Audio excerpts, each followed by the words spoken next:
is purchased.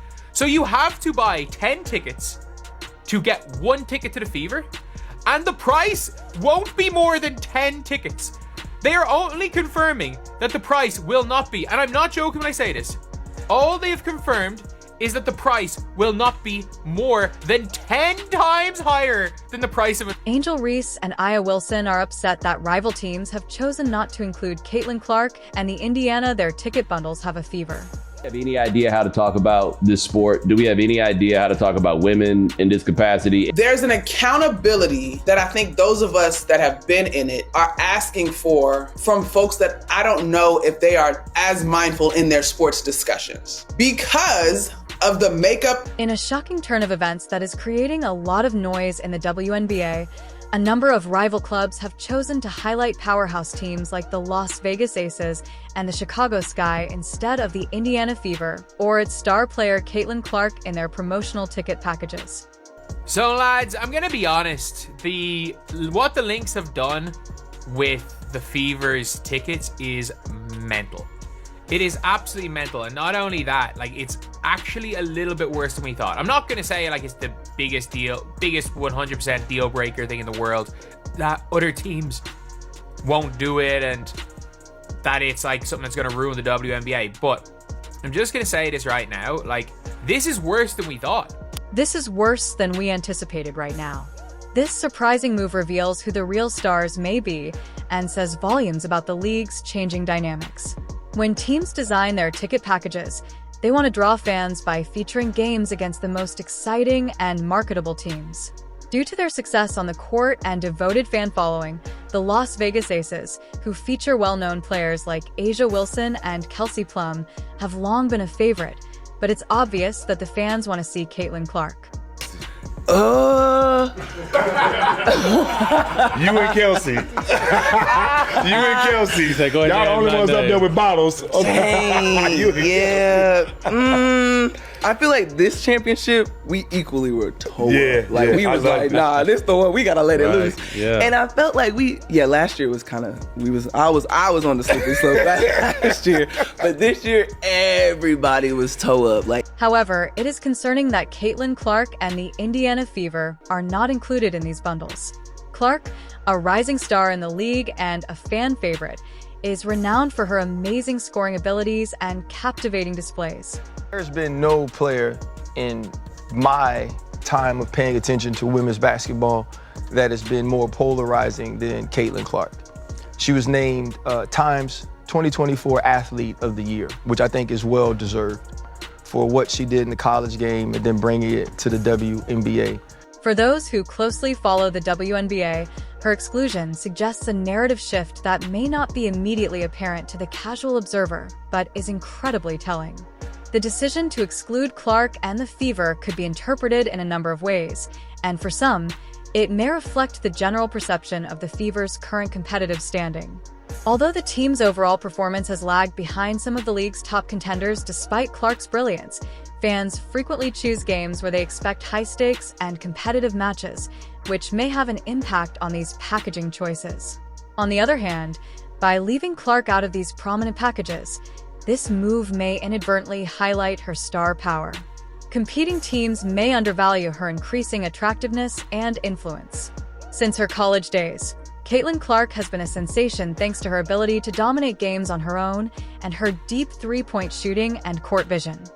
The Minnesota Lynx revealed their season ticket package, and one team seemed to be left off the list. One team seemed to be exonerated from being part of a package deal. One team, and that team in particular, the Indiana Fever. Folks, let's take a look at this season package right here. You got the Lake package, you got the Aurora package, and if you pay attention closely, you can see the Wings, the Sparks, the Sun, the Mercury, the Liberty. Shoot, you can even see the Chicago Sky. You can see every team part of these season ticket packages except for the Indiana Fever, because that is the hottest ticket in the game, the hottest ticket in the WNBA, the hottest ticket in women's sports. But it also paves the way for Clark to become the league's real star, developing her fan base and brand via natural growth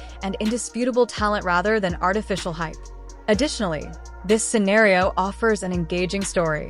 As she continues to demonstrate her abilities and lead her team, Caitlin Clark, the underappreciated dynamo, is progressively solidifying her position as the true star of the WNBA. The storyline may change, forcing teams to reevaluate their future ticket package tactics. Basically, Caitlin Clark and the Indiana Fever's current exclusion from these promotional packages. It may increase rather than decrease her star power because it develops an intriguing plot in which Clark's performances may ultimately be the main driver of fan demand for Indiana Fever tickets, forcing other teams to recognize her impact. It will be interesting to see how this decision plays out throughout the season and whether it unintentionally propels Caitlin Clark to even greater WNBA heights.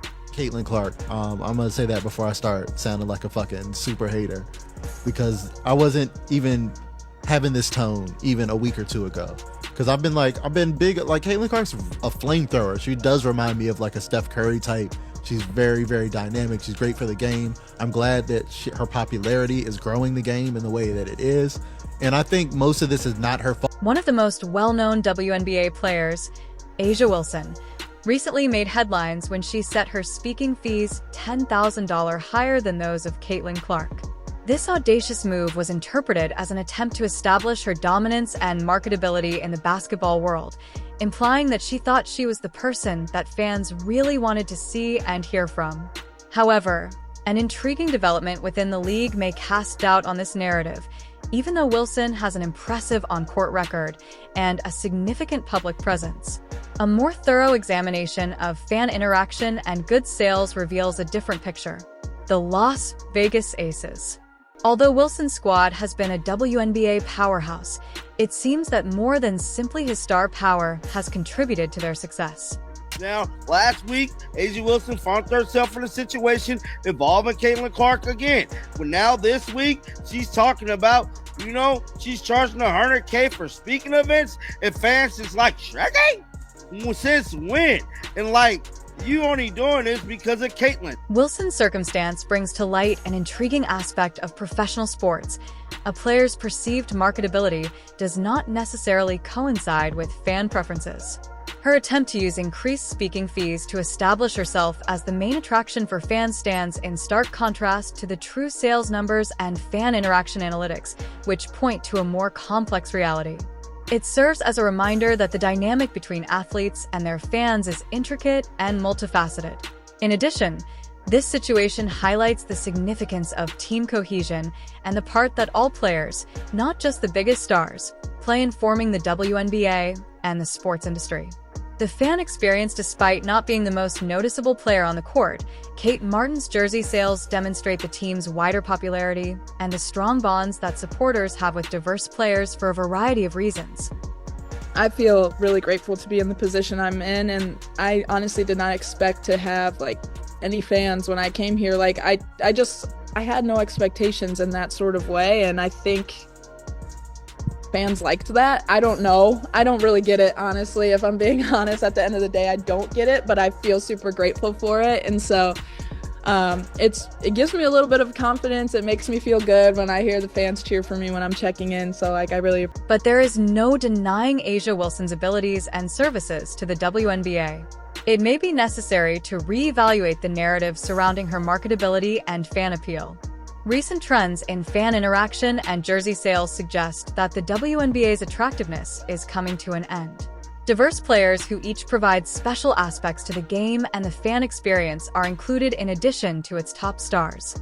This change in fan dynamics raises the possibility that the league's survival depends on appreciating and supporting the combined efforts of all of its players rather than concentrating only on a few. In the WNBA's dynamic universe, the significance of some players goes much beyond their on-court accomplishments. Performance in court. As the Indiana Fever games gain popularity, it's becoming more and more obvious that Caitlin Clark is the real star of the show. Her influence both on and off the court has led to what is now known as the Caitlin Clark effect, which makes the significance of Indiana Fever games, especially when Caitlin Clark is playing, evident to other teams. One such player making waves is Caitlin Clark, whose impact on the league has reached a level that rivals acknowledge as crucial. Due to the significant increase in excitement and attendance, fans travel from all over the nation to see these games. This rise in interest isn't merely a coincidence.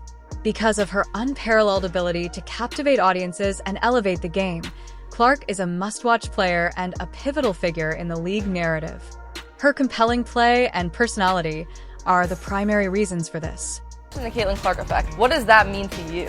What an incredible human being she is. Not only does she represent Iowa, but she represents women's basketball. She represents women's sports. She's becoming an iconic figure like a Michael Jordan, like a Tiger Woods, like a Serena Williams. Nike just invested in her $28 million, which I think should be way more. To be able to carry the pressure of always being on, always being ready, always having to say the right thing and making sure that like you're as delicate as possible, trying to come across as like not only a great person, but fans watch every time Caitlin Clark takes the court, not only to cheer on the Indiana Fever, but also to see her scoring power and brilliance in action. The numbers don't lie. Leadership abilities and court vision turn every game into a spectacle. Due to her undeniable appeal, competing teams have been compelled to reevaluate their tactics in light of the financial consequences of her impact. She makes a lot of money from ticket sales, merchandise sales, and even broadcast partnerships because of the attention she receives. The Caitlin Clark effect is a real phenomenon, not simply a catchphrase. Force is changing the WNBA's landscape, and other teams are well aware of the financial boost that comes with her arrival. Ignoring Clark's influence would be a costly error that would result in large losses. This insight has led teams to make sure that their games against the Indiana Fever are heavily advertised and publicized. It demonstrates how crucial Clark has grown to be to the league's success. Rival teams' recognition of Clark's importance is a blatant proof of her star power. Opposing teams rarely publicly acknowledge the significance of a single player as much as they do with Clark. This appreciation highlights the concern about losing out on the financial advantages she offers. Choosing to highlight Indiana Fever games when Clark is playing is a calculated move to capitalize on the buzz she creates. Yes, it is. Caitlin Clark. The one that's been shooting hella. She broke the record for men and women in NCAA basketball. Really? That's crazy. 67,000 points or some shit like that. It was held since like the 60s, and she broke it. So she's just been dunking and not dunking. Wait, how many points did you say? She's been 67,000. sinking them. 67,000 points in her college career. Yeah, wow, I think it's like 66,000 something, but yeah. Didn't she just get a sick-ass 5-figure deal? Additionally, the Caitlin Clark effect demonstrates how the WNBA is changing as a league where cooperation is crucial. It is uncommon and exceptional for one star to ascend to prominence and have the ability to affect the league's fate. The WNBA's landscape is about to change as rival teams continue to adjust to the Caitlin Clark effect. This phenomenon highlights the power of individual brilliance in a team sport and stimulates media coverage and fan engagement. Clark's ability to consistently garner attention and deliver performances that surpass expectations sets her apart. The heightened interest in Indiana Fever games is a sign of more significant adjustments to the league's star marketing and broadcasting strategies. Clark's growing popularity opens the door for maybe more specialized marketing tactics. As teams and sponsors identify themselves with her brand, the Kate Clark effect has significant economic ramifications and shifts the power dynamics inside the league's commercial framework. The WNBA's financial environment grows this positive knock-on impact. The entire league, not just the Indiana Fever, more spectators at the games translate into more chances for sponsorships, advertising, and general expansion. As a result of Clark's influence, the WNBA's path to increased prominence and profitability is accelerated. You read Time magazine, where Caitlin Clark was named Athlete of the Year. Why couldn't they have put the whole WNBA on that cover and said, the WNBA is the league of the year because of all the talent that we have? Because when you just keep singling out one player, it creates hard feelings. And so now you're starting to hear stories of racism.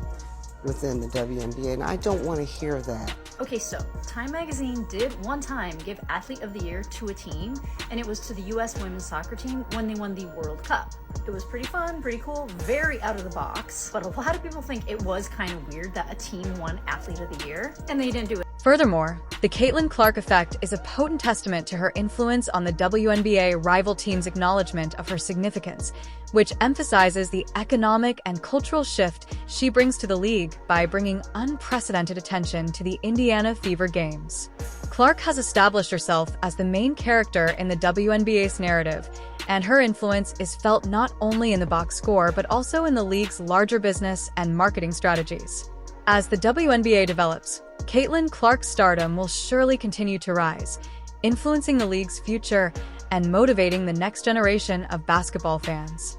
If you enjoyed this, please leave a like and subscribe. More videos are now available.